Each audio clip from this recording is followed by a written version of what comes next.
자, 이제 고가주택.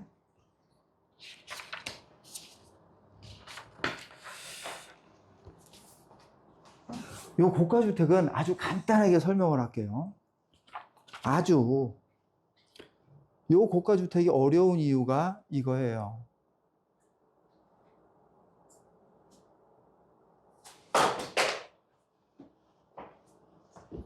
요거 기억하라고 그랬죠? 요 표. 자, 고가주택은, 자, 한 예를 들어 볼게요. 여기 이렇게 주택이 있는데, 주택이 있어요. 고가주택은 양도가액이 12억을 초과하면 고가주택이에요. 근데 그 중에서도 12억을 초과하는 부분만 고가주택이에요. 그런데 그 고가주택 12억 초과 여부를 판단할 때는 전체 주택 가격을 가지고 판단해요. 고가주택의 정의는 주택 및 이에 딸린 토지의 양도 당시 실질 거래가액의 합계액이 12억을 초과하는 주택에 12억을 초과하는 부분이에요. 그게 고가주택이에요. 고가주택 부분은 1세대 1주택에서 적용이 제외돼요. 주택 및 이에 딸린 양도 당시 실질 거래가액이 12억 원을 초과하는 주택은 1세대 1주택 규정하고는 전혀 상관이 없어요. 전혀. 그런데 요 조항을 규정해 놓은 건 1세대 1주택 규정인 89조 1항 3호에서 규정하고 있어요. 그래서 사람들이 1세대 1주택과 고가주택을 항상 연관돼서 생각을 해요.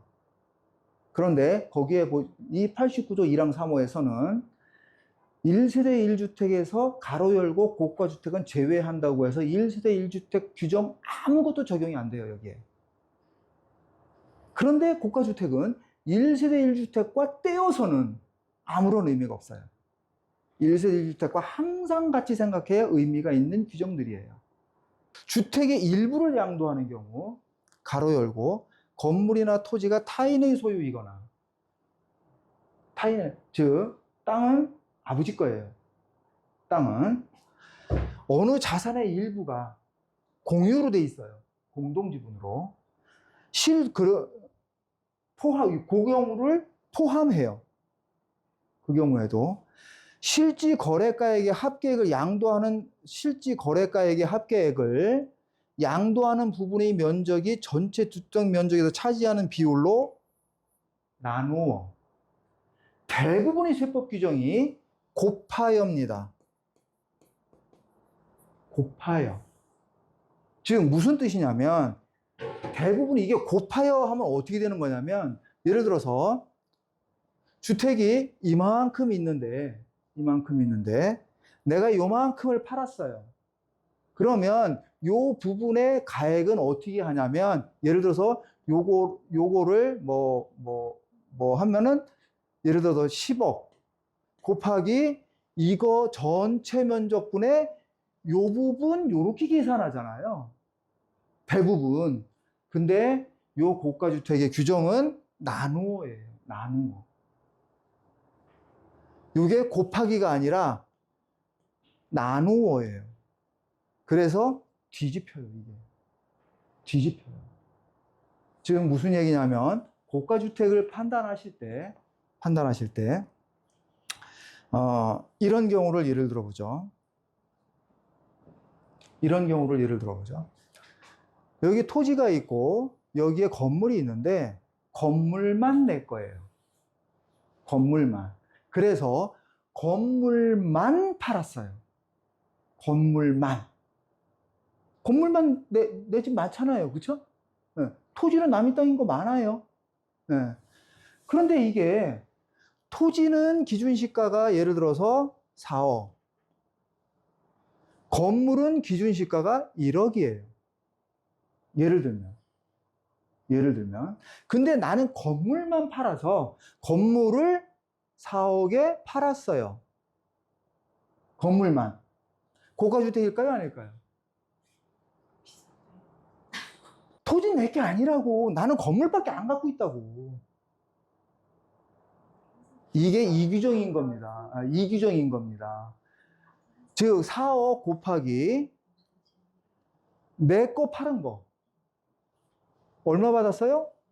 1억이죠. 1억. 기준시가 1억. 1억. 분의 1억 플러스 건물가에 플러스 토지의 기준시가 4억 하면 1분의 5, 5, 4, 20, 20억이에요. 12억 초과됐죠? 12억 초과분은 고가주택이라고. 고가주택이라고. 예를 들어서 여기 건물이 있는데 나는 100분의 1 지분만 갖고 있어요. 100분의 1 지분만. 지분이에요. 지분. 이거를 팔았어요. 얼마에? 5천만 원에. 5천만 원. 그러면 5억, 50억이에요. 100분의 1이니까. 50억이라서 고가주택에 해당되는 거예요. 5천만 원이라고 해서 고가주택에 해당이 안 된다고 보시면 안 돼요. 이게 요 규정이에요. 주택의 일부, 요게 들어와 있는 거예요. 그래서 고가주택은 생각보다 우리가 알고 있는 상황이랑 여러 가지가 달라요. 그래서 고가주택을 판단하실 때는, 고가주택에 대한 세액을 계산할 때는, 이런 거예요. 자, 한 예를 들어볼게요.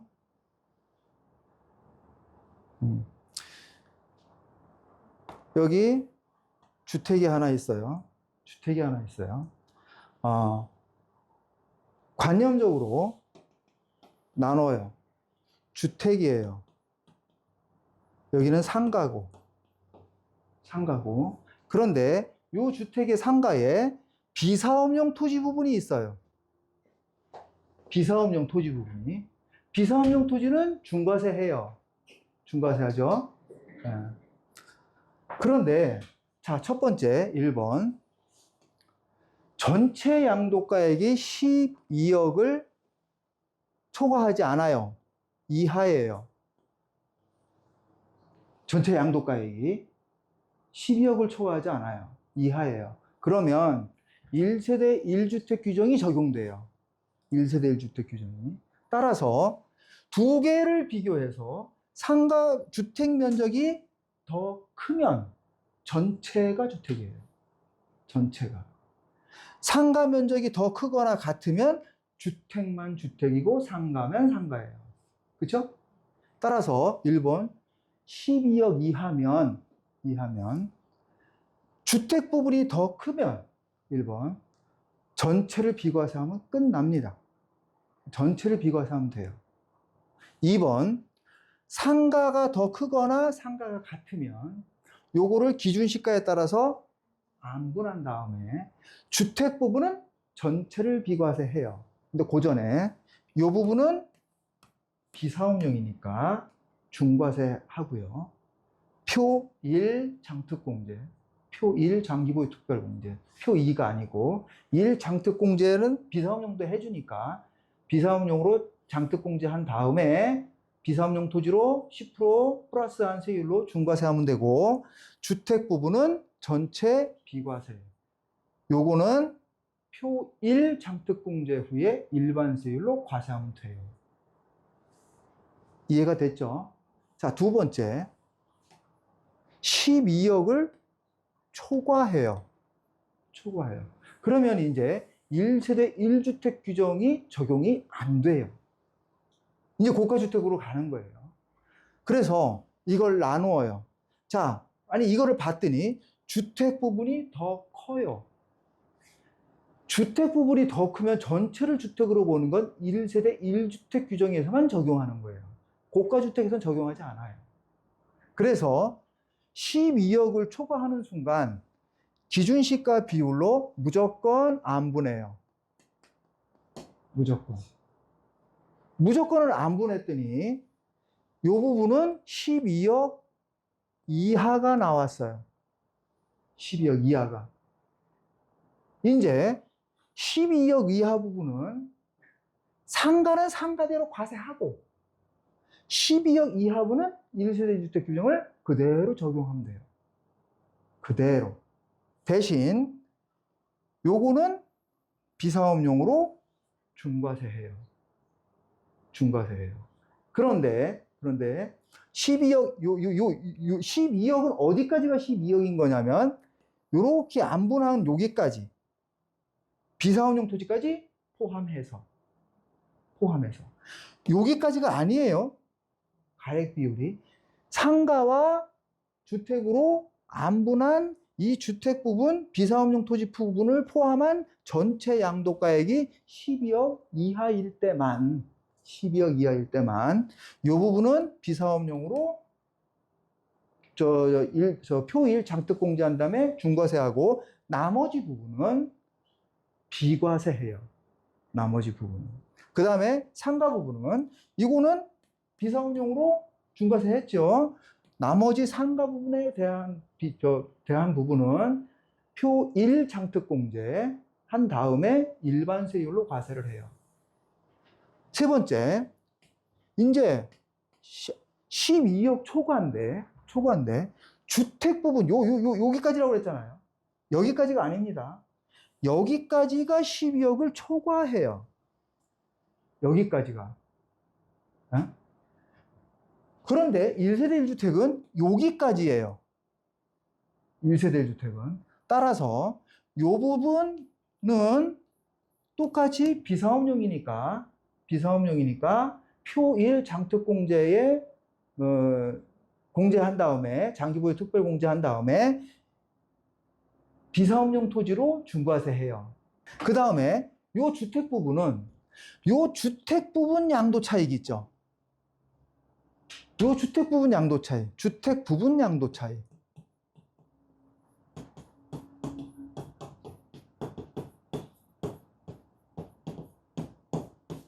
양도 차익.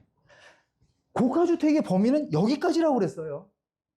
여기서부터 여기까지라고 그랬어요. 그런데 1세대 1주택은 여기까지예요. 아까 부수 토지와 건물의 구분 기준이 달랐잖아요. 그래서 이거를 면적으로 해서 계산하기가 안 돼요. 그래서 어떻게 계산하느냐? 이 부분의 양도 차이 곱하기 주택 부분. 그렇게 하면 예를 들어서 1번, 2번이라고 가정했을 때 1번과 2번을 포함해서 비사업용 토지까지 합쳐서 양도가액을 정한 다음에 1번과 2번을 더한 양도가액에서 12억, 요 12억을 곱한 부분은 비과세를 하는 것이고 양도 차익 중에 요 두 개 금액을 더한 금액에서 12억을 뺀 나머지 부분은 과세로 하는 거예요. 그래서 고가주택에서는 양도 차익 계산이 비율로 나오는 거예요. 세법에서 비율로 나온다 여기밖에 없어요. 그래서 어쩔 수 없이 아까 왜 표시했던 달라요. 각각. 1세대 1주택 규정의 이 범위와 고가주택의 이 범위가 달라서 어쩔 수 없이 비율 계산 방법에 의한 것이 세법에 규정된 거예요. 비율로 계산된 건 여기밖에 없어요. 이게 달라서 그래요. 그래서 우리가 항상 뭐를 판단할 때 요거를 염두에 두고 있어야 돼요. 양도소득세에서는. 네. 그래서 요거는 이제 다 고가주택 계산 방법은 다 설명을 했고, 여기서 한 가지가 더 어려운 게 있는데, 고가주택은요, 비사업용 토지까지 포함한 거예요. 아까 1세대 1주택 부분은 여기에요. 그 다음에 이 전체 금액 중에 면적을 초과한 부분은 여기고, 비사업용. 가액을 초과한 부분은 여기에요. 그리고 가액 이내의 부분은 1세대 1주택 부분이에요. 요게. 그런데 이런 경우가 있을 수 있죠. 요거 내 사례를 들은 건데, 제가 만들었어요, 문제를. 계산하니까 양도가액은 총 30억이었는데, 쭉 계산하니까 이렇게 양도 차익이 나왔어요. 이렇게. 주택 부분 5억 나왔고, 토지 부분은 20억이 양도 차익이 나서 25억이 양도 차익이에요. 그런데 여기는 주택은 100제곱미터인데 토지가 2000제곱미터예요. 토지가. 그러면은 이제 1세대 1주택 범위와 고가주택 범위가 달라지죠. 그런데 고가주택의 범위는 여기서부터 여기까지예요. 1세대 1주택은 500제곱미터까지죠. 5배. 500제곱미터까지죠. 이게 다른 거예요. 그래서 양도 차익을 계산해서 첫째, 비사업용 토지는 요 토지 부분 양도 차익이 20억이니까 20억 곱하기 2000제곱미터에서 500제곱미터는 과세해야죠. 500제곱미터까지는 1세대 1주택이니까. 그래서 1500제곱미터 분의 2000제곱미터에서 15억은 비사업용 토지로 과세해요. 비사업용 토지로. 여기까지는 이해가 될 거예요. 그런데 그 다음에 이제 고가주택으로 가는 거예요. 근데 고가주택은 30억이 고가주택이에요. 30억이. 그래서 주택 양도 차익 5억 중에 30억 중에서 12억을 초과하는 18억. 그러면 3억은 1세대 1주택이 아니에요. 일반 과세를 해요. 표 1 장특공제 한 다음에. 아니죠. 표 2 장특공제를 해요. 요 장특공제는 제가 좀 이따 설명하고. 그 다음에 토지는 20억, 요 20억 중에 총 30억 중에 18억. 그쵸? 12억 초과분이니까. 그렇게 계산하면 12억이 나와요. 12억이 나와요. 그러면 12억을 비과세, 과세해서 안 하면 되는데, 비과세를 안 하면 되는데, 아까 토지 부분 양도차익 15억을 과세해버렸잖아요. 그쵸? 그래서 15억을 뺍니다. 비사업용 토지. 그러면 마이너스 3억이 나와요. 요거는 없는 걸로 봐요. 이게 왜 이런 거냐면 이것 때문에 여기에 해당되는 거예요. 여기. 비사업용 토지를 계산하다 보니까 이 면적 초과분이 1세대 1주택까지 먹고 들어왔다고요. 이만큼을 먹고 들어온 거예요. 비사업용 토지 부분이 워낙 많으니까. 이 가액 부분까지 면적 초과분이 먹고 들어온 거예요.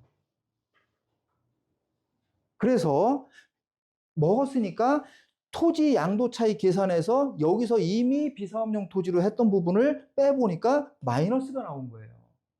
마이너스가 나온 거예요. 그거는 없는 걸로 보겠다는 거예요. 이게 왜 어려운 문제가 되냐면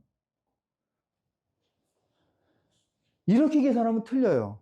토지 부분이 이제 아까 15억 비사업용 토지로 과세했으니까 토지의 양도 차익 20억 대부분 이렇게 계산합니다. 20억에서 비사업용 토지 부분 15억을 빼요. 그런 다음에 30억에 18억 비율을 곱해서 3억 이거를 또 비과세에서 빼버리면 아까 1세대 1주택에 해당하는 부분까지 비과세에서 제외해버리는 결과가 오는 거예요.